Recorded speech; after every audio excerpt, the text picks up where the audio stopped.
right from the go, this episode was pretty much a build up from the samurai meeting up with the Minks, uh, and it's pretty much up to the Strats to make sure that didn't happen. And even though it was a steady build up to the curveball that would be thrown at us, whether you read the manga or not, the way they did it, I thought was Frankie, Robin, and Brooke sleeping on the job when Kinemon and Conjuro pretty much walk into Zoe.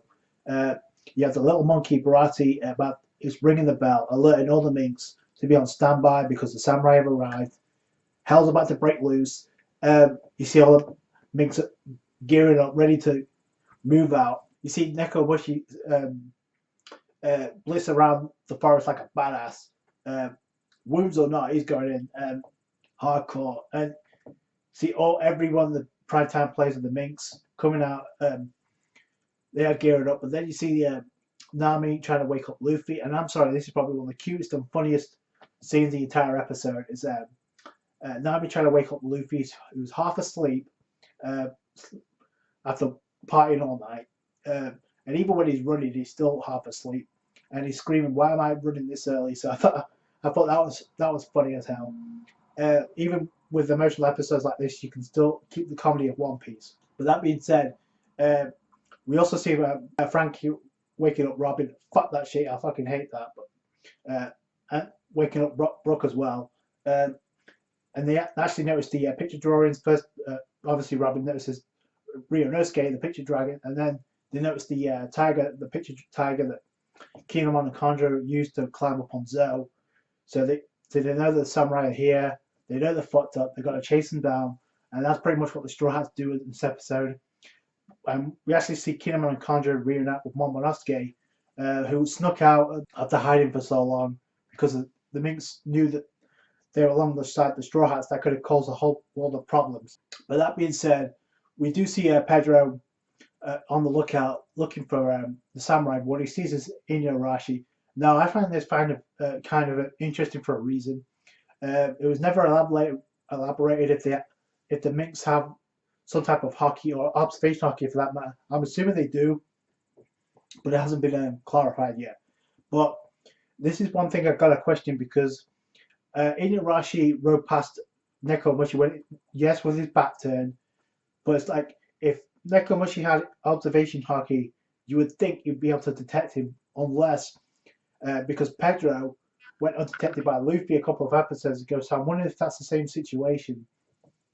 But it's like, why would he want to hide? Well, then again, they were looking for a intruder, so I guess they're looking to hide their presence and pounce. Turns out it doesn't even matter because Sicilian opens his mouth and it pretty much catches the attention of Nekomachi, and Inuyarashi and Nekomachi make eye contact. From there, hell's about to break loose. We do get some flashbacks from when they're being tortured by Jack, and the things they were saying to each other were kind of fucked up, even if it was a curveball. Like Nekomachi saying, "Oh, you lost a leg. It's a shame you didn't lose your life." And I thought, damn, that's kind of cold, especially for a cool character like Nekomachi. So my question is, what happened to cause a rift like this between the Minks? Well, the Minks are kind of cool, but it's like when it comes to like Nekomachi and Inuyarashi, they don't want them to clash no matter what. But it turns out that's what happened.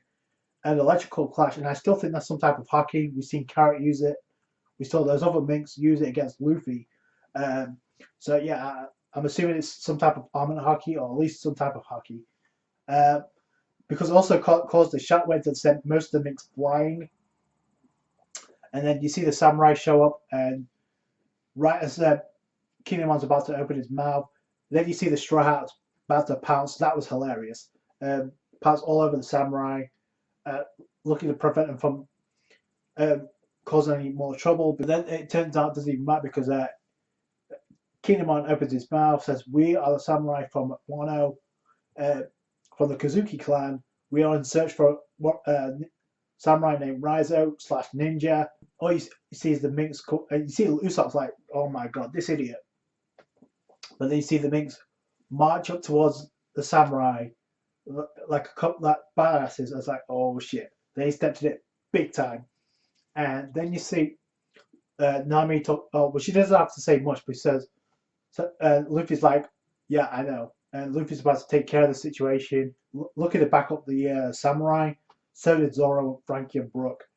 Turns out it doesn't even matter because the curveball was thrown when the Minks got down on the knees. Nekomamushi, Inuyasha, these two badasses kneeling in front of these three samurai, tearing up and pretty much yelling out, "Raizo is safe." And then you begin to ask even what the hell is going on. And Usopp's reaction and the Straw Hat's reaction is pretty much like everybody else's, with the exception of the Minks and the samurai. It's like, what the hell?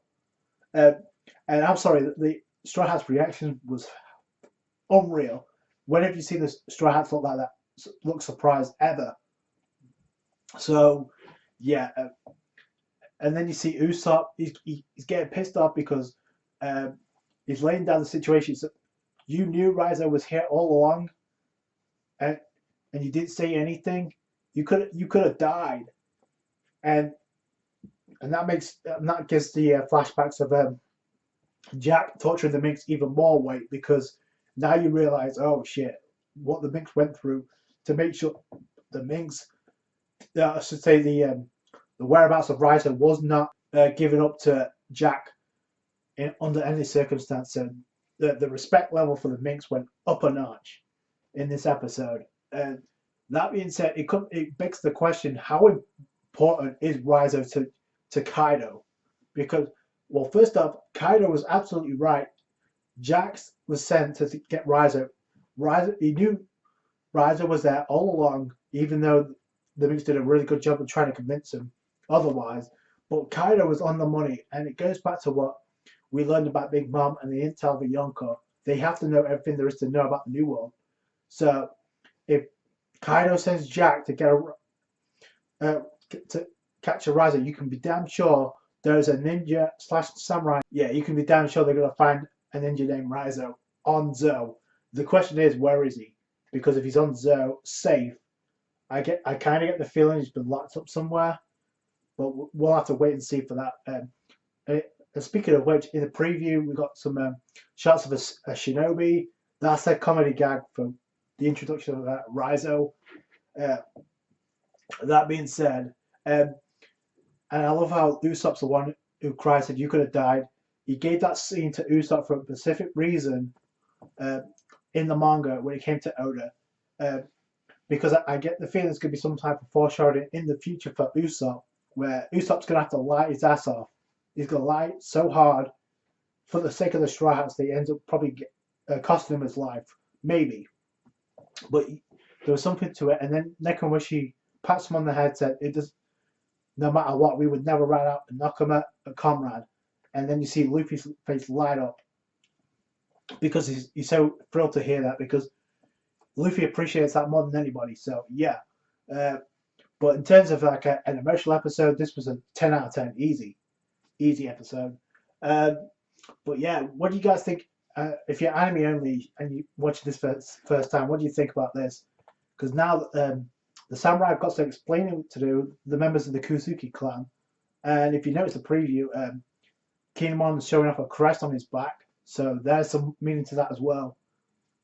And actually, if you noticed, that crest is on the opening as well in One Piece. So yeah, in terms of world building and a curveball, this episode was a masterpiece of an episode.